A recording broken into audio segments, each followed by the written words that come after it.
కొన్ని రోజుల పాటు విదేశీ పర్యటనకు వెళ్ళాలనుకునే వాళ్ళు ఆగడం బెటర్.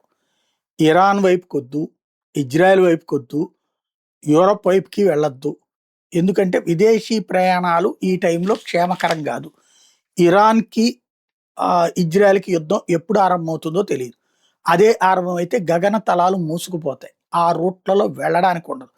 అదే సందర్భంలో ఇరాన్ ఏ దేశాల మీద దాడి చేస్తుందో గూడా తెలీదు. ఉట్టి ఇజ్రాయెల్ మీదే దాడి చేయదది. అమెరికాకి సహకరించే దేశాల మీద దాడి చేస్తుంది.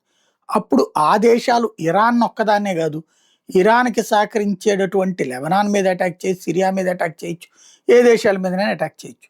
దీనికి తోడు ఇప్పుడు భారత ఎంబసీ దక్షిణ కొరియాలో ఉన్నటువంటి ఆహ్, జేజు ఐలాండ్ కూడా ఎవరు వెళ్ళొద్దు భారతీయులెవరు, అక్కడ పరిస్థితులు బాగోలేవు అన్నటువంటి విషయాన్ని మన వాళ్ళకి చెప్పుకొస్తుంది.